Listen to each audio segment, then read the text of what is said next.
Hello, my name is Michael Parker, and welcome to Antidote, the show that introduces you to the people that you need to know and the stories you need to hear in the 21st century. Today we're speaking with Los Angeles-based author Dave McGowan.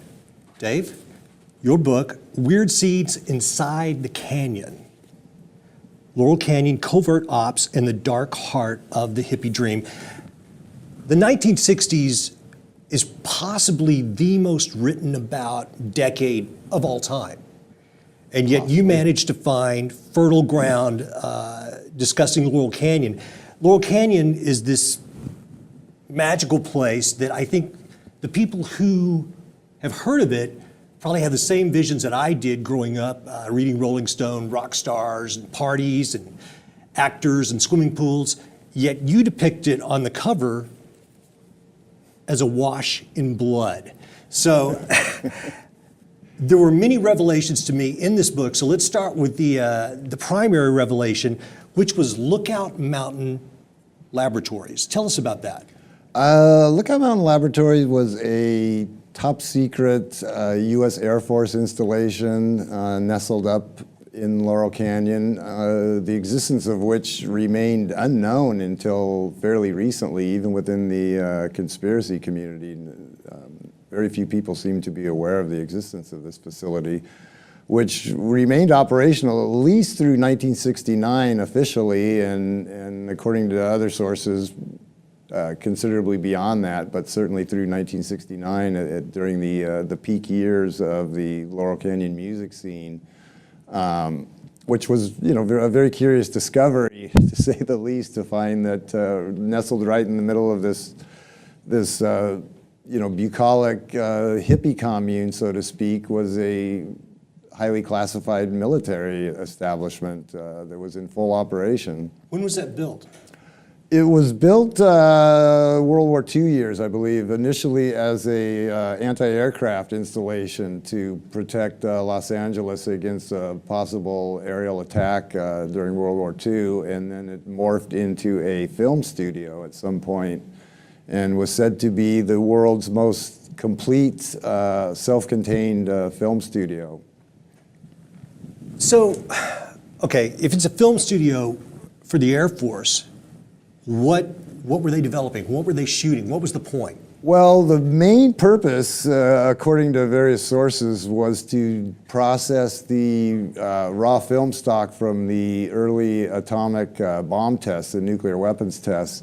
But that doesn't really make a whole lot of sense, because, like I say, this was a fully operational film studio that capable of doing everything in-house. They had, every animation department, editing facilities, film vaults, sound stages, everything to make a film from soup to nuts. And, to process raw film stock, all you really need is a dark room. Could have been anywhere. There was no need to fly that film all the way, to this remote outpost in Laurel Canyon that was a fully functioning film studio. So obviously there was a lot more going on there than what has been acknowledged. Whether we'll ever know the full scope of what was being done at this facility is, an open question. Well, one of the strange things in the book that you mention is that people like John Wayne, Marilyn Monroe, these guys had ID passes. What were they doing there? Were they narrating things? Why would they need to be a part of this? Yeah, some real heavyweights from Hollywood. Performers like Marilyn Monroe, John Wayne, as you mentioned. I think Jimmy Stewart, and very heavyweight filmmakers like I think John Ford and a couple others. Were involved. They had security clearance to work in this facility, and yet no one seems to know exactly what they did there, and they remained remarkably closed-lipped about it. Pretty much all of them, as far as I know, went to their deaths without ever even mentioning the existence of this facility, let alone that they had any association with it. So it was a very well-kept secret for a very long time. I've lived here for 20 years. 20 plus years. I had never heard of this, and now that I've seen it in your book, I think it's finally getting some play I believe Jared Leto just bought the house for like cool $5 million. Yeah, he did. Yeah, that was just in the paper not long ago, which is a bargain price actually. Considering I think so too. I mean, this is a huge facility that I mean, it had heliports and all kinds of stuff at one time, and I know it transitioned into residential housing for a while, and then it was bought by some entity that I believe operated it for a while as like a celebrity rehab center. You're right. And but most recently, it was just in the LA Times just within the last few weeks that Jared Leto has now purchased it as presumably as a private residence or maybe as an investment property. I don't know what he plans on doing with it. So we've got this strange covert military installation looming over Los Angeles. In Santa Monica, we have the Rand Corporation, another spooky entity. This all looms over LA and the burgeoning entertainment scene, which takes us to the real point of the story, which is the rock and roll that came out of Laurel Canyon. And certainly the most famous or enigmatic figure to emerge from that scene would have to be Jim Morrison, the Lizard King, the lead singer of The Doors. But he also had a very conspicuous father. Tell us a little bit about Jim and his father and their place in that strange saga. Yeah, Jim was certainly a larger-than-life figure, to this day, very, very iconic figure. Yeah, the curious thing about him is that his father was actually a very high-ranking Navy admiral, which that part was known prior to my work on this book. But what I discovered, which had not been previously reported, is that not just was he a Navy admiral, but he just happened to be the Navy admiral who oversaw the Gulf of Tonkin incident.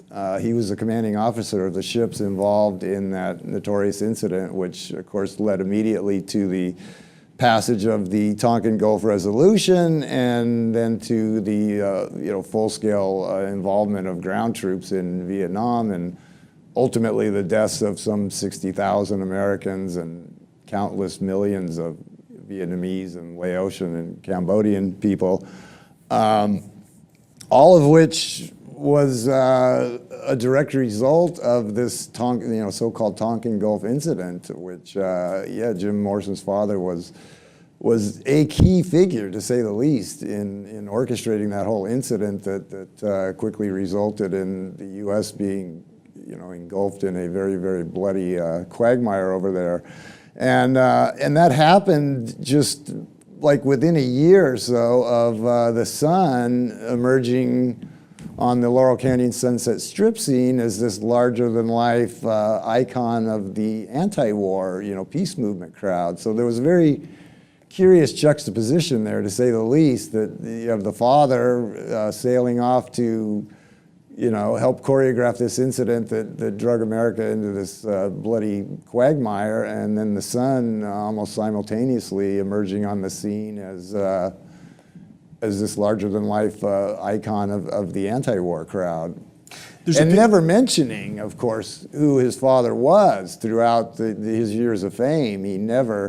He conspicuously avoided ever mentioning who his father was and what a key role he had played in. And we can only guess as to why that was, but there's a picture in the book that shows Jim, the young Jim, the collegiate Jim, very clean-cut, preppy almost, with his father on the bridge of the what's the name of the ship? Bonham Richard, I believe it was. Bonham Richard, which was the ship in the Gulf of Tonkin incident. Correct, yeah.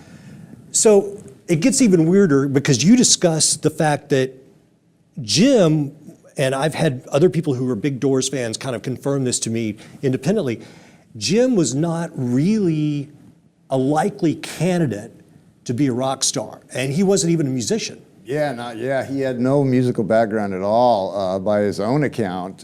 He had never had much interest in music, even as a fan. He said he'd only been to like 1 or 2 concerts, in his life. He didn't really listen to a lot of music. He never viewed himself as a singer. Never learned to read or write music. Never learned to play an instrument. Even after he achieved fame with the Doors, he never learned to read or write music or play an instrument. by his own account, he was not, he'd had no musical training and had never viewed himself as a, musician or singer-songwriter. And as you say, not long before he emerged as this figure that we see here, was a very much different Jim Morrison, very clean-cut, collegiate, almost unrecognizable. Seeing his father off as he was about to leave, I think sailed out of San Diego for the Gulf of Tonkin, and within a year he had completely transformed himself physically and emerged as this rock star, just out of nowhere. I mean, it's just an amazing physical transformation and an amazing transformation from someone who had expressed no interest in music whatsoever to, just like overnight becoming this huge international star. He was, the Doors, the whole scene that they emerged from, largely considered to be the leaders of an anti-war movement. Obviously, we know what happened with the Doors as they continued, but what blew me away, Dave, Jim died the same day his father gave a speech on the decommissioning of the ship that he was the rear admiral on during the Gulf of Tonkin. Yeah. Yeah, it was very strange. That's really weird. Very strange timing, yeah, to say the least. It's almost like both of their missions were done. Yeah, to some extent, yeah. I mean, Jim Morrison was just a fascinating guy, in a very short period of time from like 1964 to 1971, there were like 3 separate Jim Morrisons, really. I mean, he just had a remarkable ability to reinvent himself, from this clean-cut collegiate kid to this, this Greek god rock star, and then in the later years to a very overweight, heavily bearded, reclusive poet. And you look at pictures of Jim in these 3 eras, and which were very close together in time, and he looks like 3 completely different people. It's extraordinary, really, the capacity he had to reinvent himself, which is one thing that's given rise to various theories that he didn't actually die in Paris, but reinvented himself once again and went on under a new persona, which is not beyond the realm of possibility, but. It's one of those things that I never gave too much thought to. I didn't buy it, but after having read your book, having spoken to other friends who are Doors devotees, who knows? Jim Morrison, amazing rock and roll performer. Let's move on, because there were so many bands that emerged out of the Laurel Canyon scene. And one of the things that we're going to find that is the primary premise of the book is almost all of these bands had within their family background military intelligence, some form of military ties, political ties. I'm going to name some of the bands out of Laurel Canyon because there's so many. The Byrds, the Doors, Buffalo Springfield, the Monkees, the Beach Boys, Steppenwolf, Love, Frank Zappa and the Mothers of Invention, the Turtles, the Mamas and the Papas, the Flying Burritos Brothers, the Eagles, America. There was the singer-songwriters, Jackson Browne, Joni Mitchell, James Taylor, Linda Ronstadt, Carole King. It's nuts. Yeah, it's amazing how much talent poured out of such a tiny geographic area over such a very short period of time. It's remarkable. One of the things I was going to ask you, just so people get a grasp of what we're talking about here, I'm going to ask you about a couple of people, and you tell me what their relationship was to these military backgrounds, because some of these people were, I couldn't believe it. Papa John Phillips of the Mamas and the Papas. He was the son of a career Marine Corps officer who also various other members of his family were very closely tied to the military as well. His mother, his older sister, and his first wife were all career Defense Department employees. So, I mean, pretty much his entire family, everyone around him was a career military person, mm-hmm. and he himself was prepped for a military career. I believe he was a West Point appointee or Annapolis, one of the two. I get confused because so many of these people have such very similar backgrounds. So yeah, his entire family pretty much was from the military background, and not only that, but his first wife was also a direct descendant of John Adams, the second president of the United States, which is another thing that you will find is that some of these people, in addition to having a military or military intelligence background, a lot of them kind of come from what we could call like royal sort of blue blood bloodlines, so to speak. That's another commonality that a lot of these people share. Well, speaking of blue bloods, the most unlikely person, David Crosby, of Crosby, Stills, Nash and Young, and he was in the Byrds as well. He was in the Byrds. Talk about David Crosby, because he's an enigmatic character. Yeah, he was a Byrd, one of the founding members of the Byrds, the original members, and the guy who emerged as the biggest star. I mean, the name that we remember today. Most people don't remember Gene Clark and Chris Hillman and even Roger McGuinn and Gene Clark is and the drummer was Michael Clark. Most of them are, unless you're a real hardcore fan of that era, they're long forgotten. But David Crosby, of course, still lives on as an iconic figure. And like a lot of the people, most of the people who emerged from that scene as the big iconic figures, he has a very curious family background. Yeah, his full name is David Van Cortlandt Crosby. And he is a direct descendant of three interrelated families: the Van Cortlandts, the Van Rensselaer, and the Van Schuyler families. And if you look them up, bounce around Wikipedia for a while, you will find that his family tree includes just people occupying virtually every position of prominence that you can imagine, back to the founding of the country. Revolutionary War generals, Civil War generals, judges, senators, congressmen, governors, just everything short of the president. Various members of his family have occupied for well over 200 years now. So yeah, definitely a blue blood type of family. And his father, did naval intelligence work during World War II. So. Well, Stephen Stills in the same band was an interesting character as well. Stephen Stills was actually in Buffalo Springfield. Yeah, they were like they were kind of the first two out of the gate, the first two kind of folk rock bands that really set this whole thing off. And of course they then later joined forces as Crosby, Stills, and Nash, but. Yeah, Stephen Stills, his father appears to have been some type of a covert operative. He's described in various biographies as a mercenary or soldier of fortune or various euphemisms, and he spent a lot of time bopping around various hot spots in Central and South America where, just happened to be places where we had a lot of covert operations going on, and so Stephen moved around a lot, and to various grew up partially in military bases and military schools in and around Central America.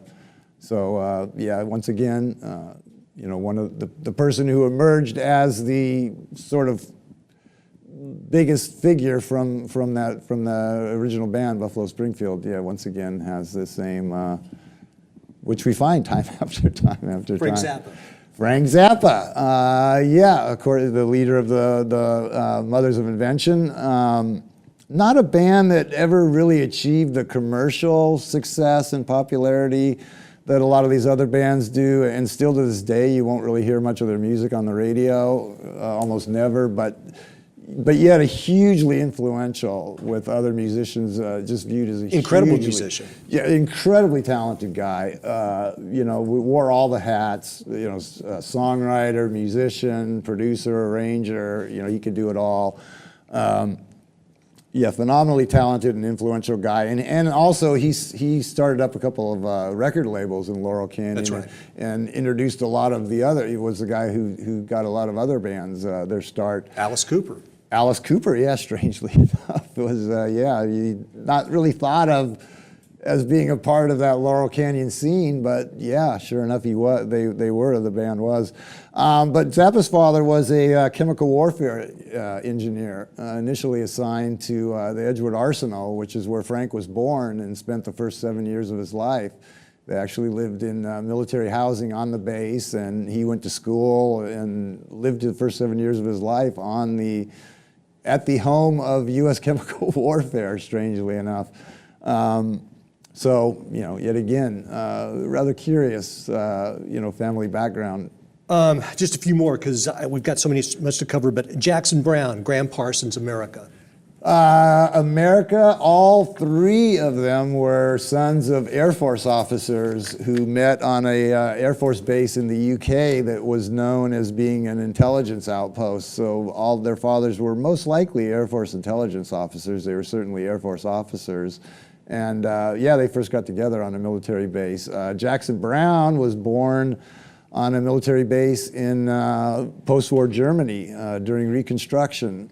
His dad was one of the, likely an OSS operative, with that being the organization at the time, prior to the CIA, that was in charge of Reconstruction efforts and the denazification process in post-war Germany, and that's where Jackson Browne was born. And I don't remember, I think you mentioned another one, but I'm not sure. Graham Parsons, another kind of blue blood type character in a way. He was very much of a blue blood, yeah. His family originally owned the majority of the citrus groves in Florida and Georgia, and a very, very wealthy clan that also included the Hershey family and the founder of the Hershey's chocolate empire. So yeah, once again, he came from a very, very blue blood family that had deep roots, going back to the founding of the country.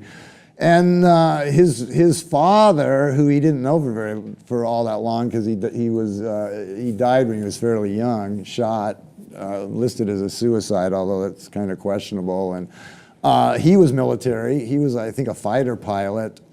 And then the guy who actually raised him, Robert Parsons, who gave him his name, his adoptive father, appears to have been an intelligence operative also. He was very closely involved with training exile Cuban groups in Florida Everglades to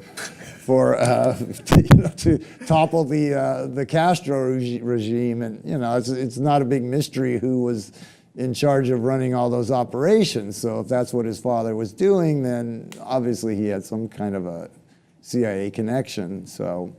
Okay, so we've got all of these people that moved to Los Angeles, and you make the point in the book that at this point in Los Angeles history, it was not the music center that it would become. At that point, it was New York, Nashville, Detroit. Detroit, yeah. Those were the primary music centers. Those were the main hubs, yeah. If you were going to want to do popular music of that period, those are one of the places you probably would have gone, but they all come out here. Many of these people actually know each other. They went to school together, or they're on the various army bases, and then they put together bands. For example, the Byrds. You point out in the book that the Byrds, frankly, were not that good in the beginning, and they didn't really have much gear. Did they share a space with Vito Polakis or something? Because that whole, they used his Byrds, studio as a rehersal space. Yeah, tell us about that, because they just kind of blew up out of nothing, and there's weird people in the band that don't know how to play. Yeah, it was.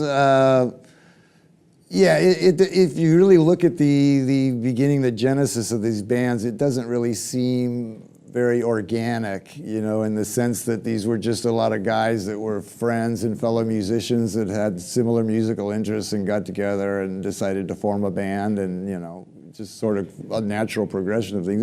This was more like some of these bands had definitely had the appearance of being cast, and the Byrds, which was the first one out of the gate, was probably the most obvious in that regard, in that their entire rhythm section literally did not know how to play their instruments.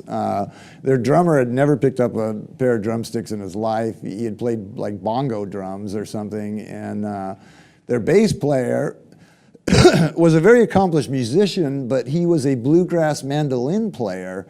and yet he was the guy that they drafted to be in the world's first folk rock band, to play bass, guitar. I mean, that makes no sense to me whatsoever. That, you know, and yet. And despite the fact that they, you know, most of them did not really know how to play their instruments and did not have, you know, professional quality equipment to even perform with, they were very quickly signed and provided with studio space and rehearsal space, recording space, got brand new instruments, and all of a sudden they were a band. And well, you mentioned in the book that not only did these bands spring up very quickly, but the club scene within Hollywood blew up. All of a sudden, you've got Pandora's Box and these various clubs. I guess the London Fog? London Fog, the Whiskey A Go-Go, the Kaleidoscope, a whole bunch. I mean, there was a bunch of them, some of which, you know, still remain to this day. The Troubadour, I think, is still there. And the whiskey, is the whiskey still there? The Whiskey and the Troubadour still exists. But what you're saying is these bands come about very quickly. Very quickly. Dubious musicianship initially, but an infrastructure builds up around them. Correct, yeah. Clubs to play, venues to play, a radio station to play their music. The record labels, usually not ones to immediately fork out some cash immediately, are signing these bands right and left. And then you describe also another misnomer about kind of hippie culture in general was these characters, Vito Polakis' group, and how they kind of created the whole hippie aesthetic, and what was their role in making the bands further popular? Yeah, they are widely credited with people who were on the scene at the time as being the world's first hippies, the people who really started sporting the hairstyles and the clothing styles and just the whole attitude and whatnot that would become known as, you know, the hippies. Or they called themselves freaks, but you know, very quickly became known under other names, hippies and flower children and whatnot. And yeah, he's the guy. His troupe is largely credited with creating all that. And he was an older guy. He was already in his 50s, considerably older than the bands that he was hanging out with and the other people in his troupe. And basically, he led this dance troupe that was wildly popular in the clubs on the Strip. So much so that they'd be let in free to the clubs because the owners realized that they were the ones that were drawing the crowds. And they would put on these just wild and crazy dance performances that were just, you know, like just that nobody had ever seen before. You know, I mean, here come these people with these crazy hairstyles and clothing styles and doing these dance moves that nobody's ever seen before. I'm kind of picturing the twirling girls at like Dead concerts or something. And you know, a lot of people have acknowledged that they were one of the main, that they were the initial draw because, you know, these bands were unknown. They had just arrived in town, and all of a sudden they're getting signed and they're getting recording contracts, but nobody knows who they are. And all these clubs are just popping up like mushrooms along the Strip, but they're all new too. They don't have an existing clientele, and you know, people have no real compelling reason to go out to these clubs to hear these new bands that they've never heard of. And one of the things that really drew the crowds initially and that put these bands on the map was this hippie dance crew that would go out and dance at all of their performances and draw the crowds in because it was very heavily publicized that you know, if you go out to these new clubs, you can see these crazy dancers doing all these wild things, and they serve the additional purpose of creating a big distraction so that people didn't necessarily notice that the music being played on the stage maybe didn't sound quite as good as it did on the radio. Well, okay, so in the clubs, which sprang up immediately, we've got these freaks, which basically kind of set the tone for the hippie movement, which didn't really start in Haight-Ashbury. It started here in Los Angeles. Then we also have the entrance of the Young Turks. Explain to us who the Young Turks are. Yeah, that was the other factor. The Young Turks were the young, up-and-coming Hollywood crowd. You know, the beautiful people of Hollywood who were on the rise. People like Jack Nicholson,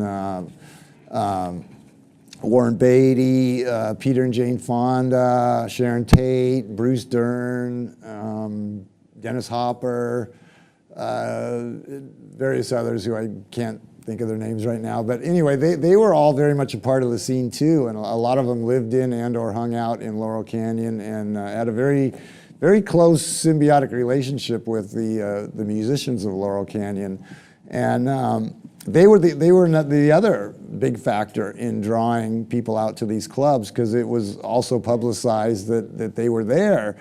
And so, the initial attraction of these clubs when they first started opening up was, number one, to see these crazy hippies, doing these wild dance moves on the dance floor, and the opportunity to possibly rub elbows with Steve McQueen or Jane Mansfield or, these young glamorous Hollywood stars. And like I said, and that was also publicized, that these stars were out, hitting these clubs. And so those are two of the main factors that the Young Turks and the Freaks helped put these bands really on the map initially. Well, strangely enough, the coincidences continue, because most of these actors that you're discussing had the same military intelligence backgrounds. Yeah, they're very curious. Yeah, Dennis Hopper acknowledged not long before his death that his father had been a career intelligence officer, beginning with the OSS, continuing with the in his official bios, he's described as like a farmer and a postman or something like that. But Hopper actually acknowledged that his dad was in fact a career intelligence officer. And Bruce Dern. Bruce Dern, he was very tightly connected to the political establishment. His godparents were Eleanor Roosevelt and who was it, the perennial Democratic presidential candidate that never made it, Adlai Stevenson or something like that? You're right. And his uncle was a former Secretary of War, I think, who also happened to be a Skull and Bonesman. Around the same time as one of the Bushes, I believe. Not surprising. Bruce Dern seems to be very, very tightly wound into the political power structure. So that just reminded me, while you were describing some of these people, back to Vito Polakis, who was the head of the freak/hippie group. He was related to the Rockefellers. He was related to the Rockefeller family by marriage, yeah. Dirty hippies, Rockefellers. Yeah, they go together, don't Absolutely. they? I mean, when you think of hippies, you always think of the name Rockefeller, Sure. right? So yeah, strangely enough, this guy who had virtually faded from memory. I mean, it was very hard when I first started researching the book to find any information on him at all. His profile has been raised now. He has his own Wikipedia page, and there's websites out there that feature his artwork, because he considered himself an artist. He was a sculptor. He actually taught sculpting classes also, and had a celebrity clientele, people like I'll bet he did. Mickey Rooney, Jonathan Winters, and some big Hollywood names that he was connected to also. And but yeah, he was related by marriage to the Rockefeller clan of all people. So yeah, I mean, anything that's ever come up in the conspiracy world, whether it's Masons or Rockefellers or Rothschilds or Skull and Bones, or one of the people in this book is connected to it. One or more of the people in this book it's amazing how all of these names and themes just seem to pop up throughout the book. Well, this is the perfect time for the entrance of Charlie Manson. Charlie Manson. Now, this guy shows up from Northern California, right? Well, he had been doing time in Terminal Island in San Pedro, and then when he was released, he first went to San Francisco and made the scene up there, and then, took his little magic bus and some of his followers and migrated down to L.A., and very quickly managed to integrate himself into the scene and be accepted by a lot of these people, although after the arrest, they just couldn't distance himself quickly enough from him. But there are quotes in the book from the era of people who just were singing his praises left and right. I mean, Neil Young just talked about him like he was the greatest thing since sliced bread, and Dennis Wilson of the Beach Boys was a huge fan and provided shelter. And the Mamas and the Papas were very close. Both John Phillips and Mama Cass were very closely connected, so close that they were on the initial witness list to be called as witnesses at the Manson trials, but were never called and managed to keep their names out of the press for the most part. So most people don't even realize that they were so close. They were close enough that they were actually included as witnesses. So yeah, he was very close to, as were other members of his family, of the Manson family. Bobby Beausoleil, one of his, top lieutenants. Played in Love, right? Yeah, he was actually one of the rhythm guitarists for what would become Love. They were Grassroots at the time, and then they changed their name to Love. And right behind us here, and yeah, he was one of the original. There were two rhythm guitarists initially, Brian McLean and Bobby Beausoleil, and Bobby ended up getting cut in favor of a guy whose name I already forgot, even though I just said it. But one of the main reasons that he was cut in favor of Brian McLean, is because Brian McLean had a very close relationship with Vito Pelikas and the Pelikas crew, and so the band realized that they could use them to draw the crowds and build a name for themselves. There you go. So otherwise, Bobby Beausoleil might have stuck with them and carried on as a member of the band. So. Yeah, the Manson family was very, very tightly integrated into that whole musical scene, and accepted as a peer, accepted as a fellow singer. I mean, Dennis Wilson, the Beach Boys stole one of his songs and retitled it and released it. So. And Guns N' Roses did one of his songs yeah, in the 90s. I am not part of Team Manson at all. I could never understand people, young girls especially, wearing the Manson t-shirts and stuff in the 80s and 90s. Like, I was not down with that at all. A lot of the 90s bands were, Axl Rose used to wear his t-shirts some of the, who was it? Trent Reznor, Nine Inch Nails, recorded the Downward Spiral in the Death House because he wanted to get the right vibe for the record or something. Dave, supposedly. I'm not really down with serial killers. No? No. Speaking of blood, because there's more blood. It's all over the cover here. Ladies and gentlemen, this is the cover. Notice the blood. The Wonderland murders. The Wonderland murders. Also in Laurel Canyon. Right in Laurel Canyon. Yeah, the Manson murders actually occurred in Benedict Canyon, but all of the principals, both victims and perpetrators, were well known on the Laurel Canyon scene. And the Wonderland murders, which is the other probably the two most notorious to this day mass murders in the history of the city, were the Manson murders and the Wonderland murders. And the Wonderland murders were actually committed right in Laurel Canyon at the near the top of Lookout Mountain on Wonderland Drive. And the house is still in existence to this day. You can still drive by and look at it. It's unchanged, which is rather remarkable, because usually those kind of houses tend to be torn down and nobody wants to buy them or live in them. Like the Manson death house in Benedict Canyon was mowed down, and now there's this huge Mediterranean villa there. Have you seen it? It's I'm not hideous sure. eyesore. But the Wonderland death house still exists to this day. And both two very, very bloody mass murders, to say the least. Both of them involved 5 victims. All 5 died in the Manson killings, and one of the 5 survived the Wonderland bludgeonings. But those took place right in Laurel Canyon.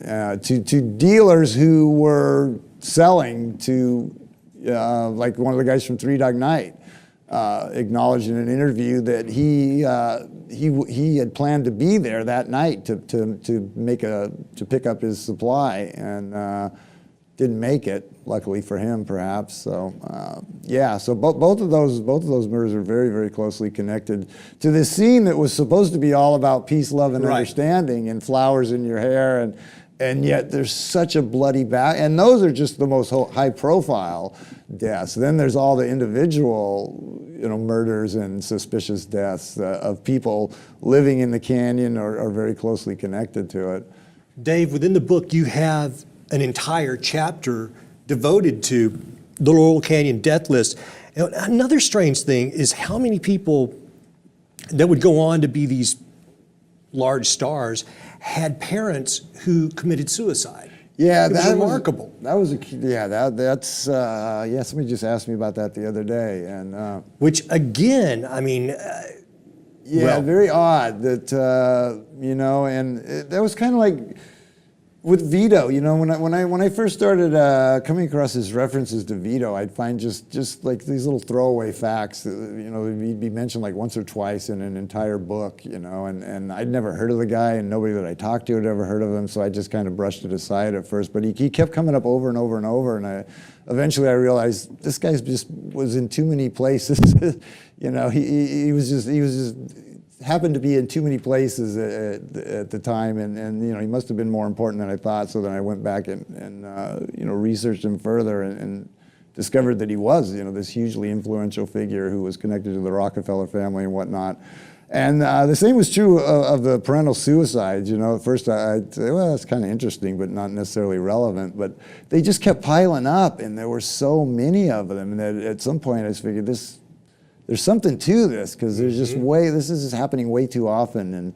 And the most notorious case was one of the Manson family girls. I think it was Catherine Scher, but I could be mistaken, who actually had 3 parents commit suicide. I mean, that's setting the bar. Both of her natural parents committed suicide, and then she was put into the foster system and adopted, and one of her 2 adoptive parents committed suicide. So yeah, this woman endured 3 parental suicides in her life, and I mean, you could just only imagine how traumatic and what kind of effect that would have on a kid. And there was a staggering number really of parental suicides. Well, let's circle back to the bands, because you may be asking yourself, all right, Michael, Dave, you guys are laying out all these coincidences, but what does it all mean? And it seems to me the premise of the book, first of all, the hills are alive for the sound of weirdness. And it's very weird. And beyond that, it almost would lead one to believe that perhaps the players here were either groomed for the positions that they would soon take, or maybe they were duped by the establishment, and one asks themselves, well, to what end? And I believe you make the point, and I buy it, that perhaps the whole hippie movement was largely created, why?